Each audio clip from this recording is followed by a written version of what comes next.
अस्सलाम वालेकुम, मैं हूं आपकी online teacher उज़मा Irfan. Last time हमने जो यूनिट 7 है क्लासरूम मैनर्स, इसकी रीडिंग की थी। आज हम इसकी एक्सरसाइज करेंगे। ठीक है, लेट्स गेट स्टार्टेड। तो फर्स्ट पे देखा जाए क्या है, ओरल कम्युनिकेशन, जुबानी बोलचाल, लर्निंग द साउंड्स, आवाज़ों का सीखना, rhyming words, read the given pairs of one syllable rhyming words. सबसे पहले तो आप देख लें कि राइमिंग वर्ड्स क्या होता है और वन सिलेबल क्या होता है। ठीक है, रीड मी में जाएंगे तो आपको पता चलेगा rhyming words have the same ending sound. Rhyming words जो होते हैं ना, उनका एंडिंग यानी कि लास्ट वाला साउंड जो है ना वो सेम होता है। ठीक है, लाइक देखा जाए टाइम, लाइम। ठीक है, टाइम, लाइम, ये देखिए लास्ट वाले साउंड सेम है। Class, glass, last sound match हो रहे हैं ना। एंड वन सिलेबल क्या होता है, a one syllable word is a word that has a single vowel sound. One syllable क्या होता है कि जो एक ही साउंड रखता है, सिंगल। ठीक है, अब वन सिलेबल होता है जो एक दफा में पढ़ा जाए। ठीक है, अब जैसा कि देखा जाए ये है बैट, ये वन सिलेबल वर्ड है। अगर इसके साथ हम मैन ऐड कर देंगे ना तो बैट मैन बन जाएगा, ये टू सिलेबल बन जाएंगे। ठीक है, तो ये फर्क होता है। अब आपको पता चल गया। अब देखते हैं क्लास, ग्लास, ये देखिए लास्ट वाले साउंड मिल रहे हैं ना इनके। टाइम, लाइम, इनके भी लास्ट वाले साउंड मिल रहे हैं, तो इसलिए इनको रेमिंग वर्ड्स कहते हैं। लाइक इनके मिलते जुलते साउंड होते हैं। रन, फन, हैट, बैट, ये देखिए एट साउंड आ रहा है ना, तो इस तरह इनका जो लास्ट वाला साउंड है ना वो मैच होता है। नेक्स्ट पे देखा जाए read and right the correct one syllable words. अब वो क्या कह रहे हैं कि आपने वन सिलेबल वर्ड जो राइमिंग साउंड देता हो इसका वो लिखना है। ठीक है, खैट के साथ देखिए, खैट राइम्स विद, कौन सा साउंड मैच हो रहा है, हैट एंड माउस, तो हैट हो रहा है क्योंकि 88 साउंड आ रहा है लास्ट में। ठीक है, तो इधर हैट आएगा। सन राइम्स विद बन आएगा इधर। ठीक है, गोट के साथ साउंड मैच नहीं हो रहा। हैन राइम्स विद 10, हैन 10, देखा एंडिंग साउंड मिल रही है ना। रिंग राइम्स विद स्विंग, इंग साउंड मिल रहे हैं। ठीक है, तो इस तरह से हमने इनको फिल कर दिया। नेक्स्ट पे देखा जाए, नेक्स्ट पे क्या है, लर्निंग टू स्पीक, बोलने के लिए सीखना। Read and practise the given dialogue. अब आपने क्या करना है, पहले पढ़ना है इस डायलॉग को। डायलॉग क्या होता है, जो दो बंदों में बातचीत हो रही होती है। ठीक है, फिर प्रैक्टिस करनी है बोलने की। अब इसमें दो लड़कियां जो आपस में बात कर रही हैं, एक का नाम है तूबा और दूसरी का नाम है जैनब। ठीक है, अब तूबा जो है वो बात स्टार्ट करती है। तूबा कहती है अस्सलाम वालेकुम, वो सलाम करती है। हाउ आर यू, आप कैसी हैं। जैनब से पूछती है। ठीक है, अब जैनब आगे से आंसर करती है वालेकुम अस्सलाम, पहले वो सलाम का जवाब देती है। देन वो कहती है आई एम फाइन, मैं ठीक हूँ। तूबा को कहती है। ठीक है, Tuba how did your spelling competition go. अब जो तूबा है वो जैनब से पूछती है कि आपका हिज्जों का कंपटीशन मुकाबला था वो कैसा रहा। ठीक है, जैनब जवाब देती है वेरी वेल, बहुत अच्छा। आई गोट सेकंड पोजीशन, मुझे दूसरी पोजीशन मिली। अब तूबा के आगे से कहती है तूबा दैट्स ग्रेट, बहुत अच्छा, यानी कि बहुत बढ़िया, बहुत आला। कंग्रेचुलेशंस, मुबारकबाद देती है। यानी कि जब आपने किसी को मुबारकबाद देनी होती है ना किसी के सक्सेस पे, तो आप बोलेंगे कंग्रेचुलेशंस। अब जैनब आगे से क्या बोलती है, थैंक यू, शुक्रिया। ठीक है, तो इस तरह से उन दोनों में इंग्लिश में बात हुई। अब नेक्स्ट देखिए, practise the dialogue above and use the expressions in your own dialogue. अब आपने खुद बात करनी है और ये जो एक्सप्रेशंस है ना इनको अपनी जो है बात में शामिल करना है। ठीक है, नेक्स्ट पे देखिए, नेक्स्ट पे क्या है, reading and critical thinking, reading comprehension, answer these question. Like जैसे कि हम करते हैं कि हम यूनिट पढ़ने के बाद हमने कुछ सवालों के जवाब देने होते हैं। ठीक है, तो देखते हैं सवाल क्या है। Who was new in the school, school में नया कौन था, जारा थी। ठीक है, तो आपने हु को कट करके ना जारा लिख देना, बाकी आगे से यही होगा। Zara was new in the school, Zara school में नई थी। सेकंड देखिए, who teaches English to grade 1, लिखना है मिस अनम। ठीक है, miss Anam teaches English to grade 1, miss Anam जो है वो पढ़ाती हैं इंग्लिश क्लास 1 को। ठीक है, नेक्स्ट देखा जाए, read the given checklist of classroom manners. अब वो कह रहे हैं कि आप इसको देखें, ये जो आपको एक लिस्ट दी गई है, tick the manner which you follow in your classroom. अब आपने एक टिक गुड लगाना है जो जो रूल आप फॉलो करते हैं। ठीक है, तो पहला क्या है, बी ऑन टाइम, वक्त पर आना, तो आपने टिक कर दिया। Listen carefully to your teacher, अपनी जो है टीचर को ध्यान से एहतियात से सुने, टिक कर दिया। Make a queue during break and of time, एक किताब बनाएं, लाइन बनाएं जब आपको फारिग वक्त मिलता है, ब्रेक होती है या छुट्टी होती है, टिक लगा दिया। बी पोलाइट, शाइस्तगी से पेश आएँ यानी कि प्यार से प्लीज़ एंड थैंक यू, मेहरबानी और शुक्रिया जैसे लफ्ज़ों का इस्तेमाल करें, टिक कर दिया। रेज योर हैंड, अपना हाथ उठाएं फॉर सीकिंग परमिशंस, इजाज़त लेने के लिए, ये भी हमने टिक कर दिया। कीप योर क्लासरूम क्लीन, अपनी जो है क्लास को साफ सुथरा रखें, ये भी टिक कर दिया। डू नॉट ईट और ड्रिंक इन द क्लासरूम, ना आपने खाना खाना है और ना पीना है अपनी क्लासरूम में, ठीक है, तो ये भी हमने टिक कर दिया, ठीक है। एक जो अच्छा ब्राइट ब्रिलियंट बच्चा होगा वो ये सारे रूल्स फॉलो करता होगा, ठीक है। नेक्स्ट पे देखें ज़रा, read the names of the food labels. अब वो कह रहे हैं जो नाम लिखे हुए हैं ना उनको आपने पढ़ना है, ठीक है। तो ये ब्रेड लिखा हुआ है BREAD ब्रेड, ये मिल्क लिखा हुआ है MILK मिल्क, ये चिप्स लिखा हुआ है CHIPS, और ये टमेटो केचप लिखा हुआ है, ठीक है, TOMATOKETCHUP, ठीक है, तो ये इनके नाम है। नेक्स्ट पे देखिए, नेक्स्ट पे क्या है, filling the blanks using the given word bank. अब आपने फिल करना है ये जो आपको वर्ड्स दिए गए हैं उसके साथ, ठीक है। क्या वर्ड्स हैं, क्लीन, टीचर, इंग्लिश, केयरफुली। अब आपने देखना है कि कौन सा वर्ड जो है कहाँ फिट होता है। पहले नंबर पे देखें, miss Anam is the dash teacher of grade 1। Miss Anam जो है वो किस सब्जेक्ट की टीचर थी, वो इंग्लिश की टीचर थी, ठीक है। इधर इंग्लिश आएगा, कीप योर क्लासरूम डैश, इधर क्लीन आएगा कि अपने क्लासरूम को साफ सुथरा रखें। लिसन टू योर टीचर, इधर आएगा केयरफुली कि अपनी टीचर की बात जो है एहतियात से सुने। रिस्पेक्ट योर टीचर, इधर टीचर आएगा, ठीक है। तो इस तरह से आपने इसको फिल कर देना है। नेक्स्ट पे देखा जाए, नेक्स्ट पे क्या है, language focus, vocabulary building, read the given words with their meanings. अब आपने क्या करना है कि अपनी वोकैबुलरी में लफ्ज़ों में इजाफा करना है, ठीक है, और उनके मीनिंग भी देखने हैं। सबसे पहला है परमिशन, इजाज़त। इट मीन्स कि allow someone to do something, कि किसी को इजाज़त देना कि आप ये काम कर लें। सेकंड देखा जाए क्यू, अलाइन की तार यानी कि लाइन बनाना। थर्ड देखा जाए फिनिश, ख़त्म करना, to complete a task. Task means के काम, किसी काम को मुकम्मल करना, ठीक है। नेक्स्ट पे देखिए जाए, नेक्स्ट पे क्या है, कॉमन ऑब्जेक्ट्स यानी कि आम ऑब्जेक्ट्स, आम चीज़ें। Read the given names of the objects in the classroom and at home. अब वो क्या कह रहे हैं, आपने ये रीड करना है ऑब्जेक्ट्स, चीज़ों को जो क्लासरूम में होती हैं और घर पे होती हैं, ठीक है। तो सबसे पहले क्लासरूम ऑब्जेक्ट्स देख लेते हैं, chair, desk, board, school bag, pencil, book, ठीक है। और एट होम देख लेते हैं, sofa, TV, bed, lamp, iron, clock, ठीक है। नेक्स्ट पे देखा जाए, right the names of any 3 objects in the classroom and at home. जो पीछे आपने पिक्चर देखी है ना, अब उधर से ही आपने लेके नाम लिखने हैं, ठीक है। क्लासरूम के 3 लिखने हैं, ऑब्जेक्ट और होम के, ठीक है। क्लासरूम में हम लिख देंगे चेयर, बुक, बोर्ड, और होम में हम लिख देंगे सोफ़ा, बेड, आयरन, ठीक है। कोई से भी आप लिख सकते हैं।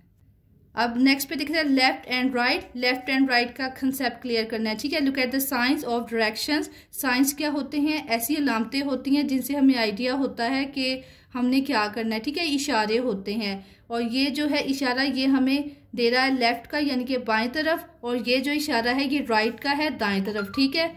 अब इससे रिलेटेड उन्होंने हमें एक ये देखे जरा काम दिया, हमने करना है follow the instruction for each object, कि अब आप बताएं, आपको पता चल गया है कि लेफ्ट और राइट क्या होता है।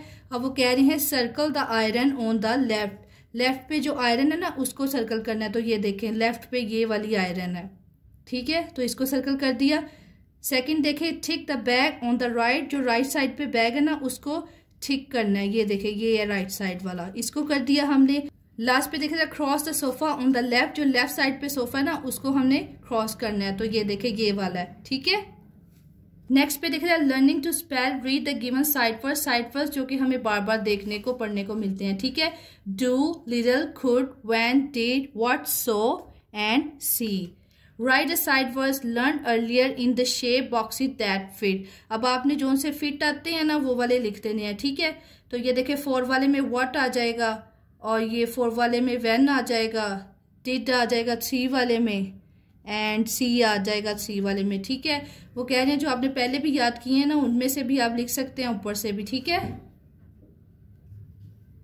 नेक्स्ट पे देखा जाए, नेक्स्ट पे क्या है, filling the missing letter to complete the words. अब आपने जो मिस लेटर है ना उनको लिखना है, ठीक है। तो फिर एक वर्ड क्रिएट हो जाएगा। तो इधर ए डालेंगे तो ये क्लास बन जाएगा, इधर CH डालेंगे तो ये टीचर बन जाएगा, इधर P डालेंगे तो ये रिस्पेक्ट बन जाएगा, इधर T डालेंगे तो ये लिसन बन जाएगा, इधर O डालेंगे तो ये परमिशन बन जाएगा, ठीक है। इस तरह से ये कंप्लीट हो जाएंगे।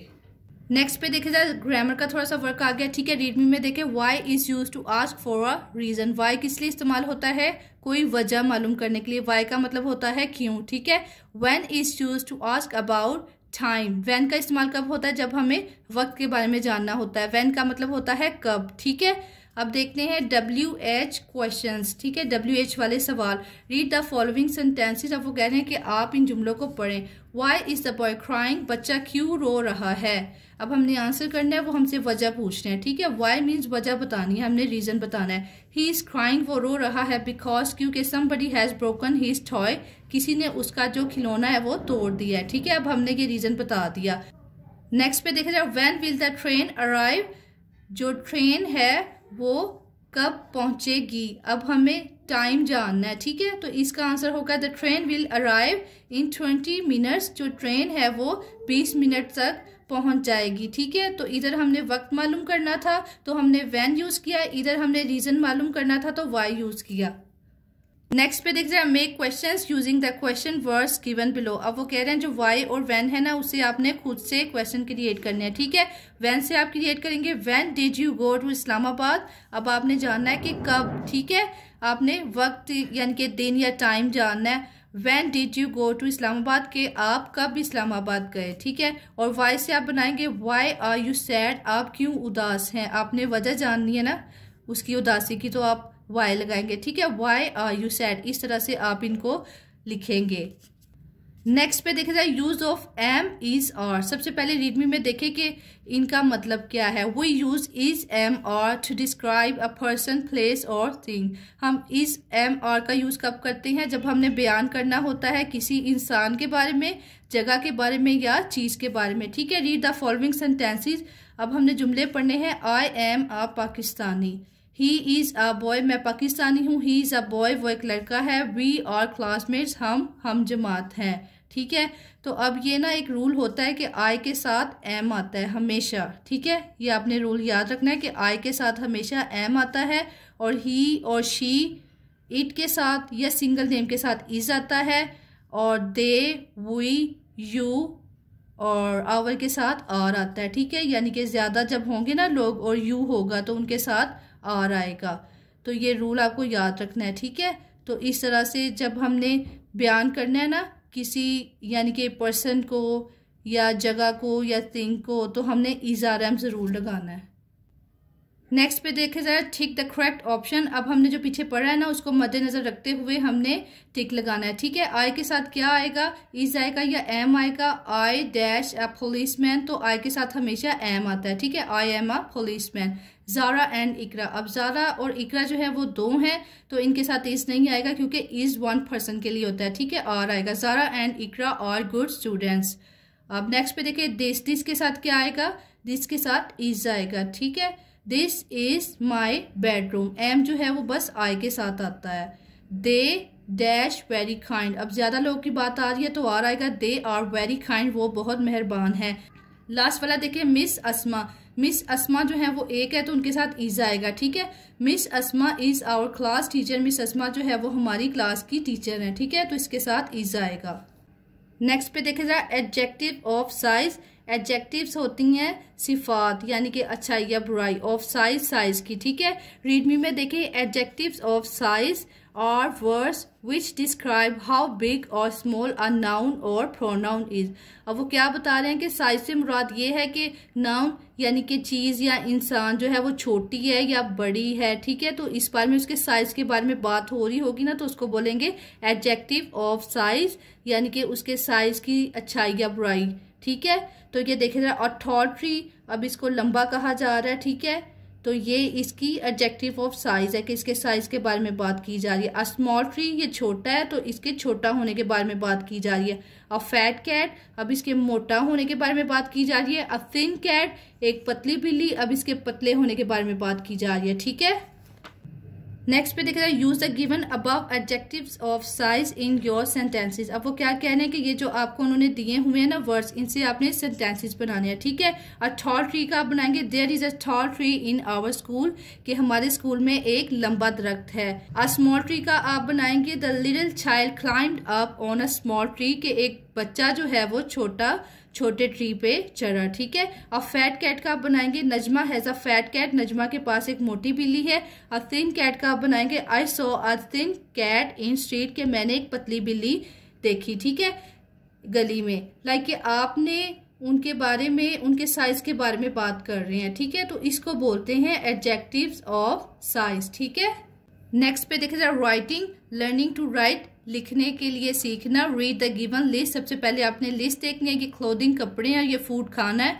क्लोथिंग कपड़ों में देखिए जरा sweater, shirt, suit, kurta, cap, gloves, ठीक है। फूड में देखिए जरा चीज, एग्स, बटर, आइसक्रीम, सैंडविच और ब्रेड है।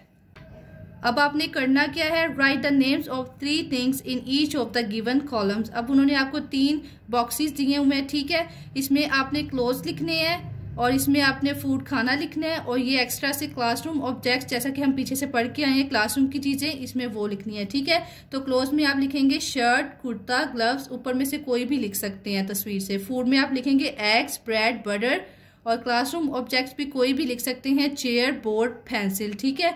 जो भी आपको अच्छा लगता है ना, आप इसको फिल कर सकते हैं। लास्ट पे दिख रहा है, लास्ट पे क्या है, creative writing. Right a few sentences about how you keep your classroom clean. अब आपने कुछ जुमले लिखने हैं कि आप अपनी क्लासरूम को किस तरह साफ रखते हैं। Use a given word bank in your notebook, अब आपने अपनी कॉपी पे लिखना है, ठीक है। और ये उन्होंने आपको कुछ वर्ड्स दिए हुए हैं, इनको आपने इस्तेमाल करना है, ठीक है। नीट, क्लीन, साफ सुथरा, थ्रो, फेंकना, रबिश, गंदगी, डस्टबिन, कूड़ादान, ठीक है। इन लफ्जों का इस्तेमाल करते हुए आपने कुछ सेंटेंसेस बनाने हैं अपनी कॉपी पर। तो इसका आंसर आप इस तरह करेंगे, I keep my classroom NEET and clean, मैं अपने क्लासरूम को साफ सुथरा रखता हूँ, ठीक है। इधर आपने नीट एंड क्लीन का यूज कर लिया इस सेंटेंस में। I do not throw rubbish in the classroom, मैं क्लासरूम में गंदगी नहीं फेंकता, ठीक है। इधर आपने रबिश एंड थ्रो का इस्तेमाल कर लिया। And last one, I use dustbin for rubbish, मैं गंदगी के लिए कूड़ादान इस्तेमाल करता हूँ, ठीक है। इस तरह ये सारे जो वर्ड्स है ना, इन सेंटेंसेस में फिट आ गए, ठीक है। तो ये अपनी कॉपी पे लिखना है। तो गाइस हमारा जो यूनिट नंबर 7 है क्लासरूम मैनर्स के, इसकी एक्सरसाइज कंप्लीट हो चुकी है। आई होप आप लोगों को पता चल गया होगा कि किस तरह से सॉर्ट आउट करनी है। Thanks for watching, thank you so much. अगर आपको वीडियो अच्छी लगी तो मेरे चैनल को सब्सक्राइब, लाइक एंड शेयर कर दें। अल्लाह हाफिज, नेक्स्ट वीडियो में मिलेंगे।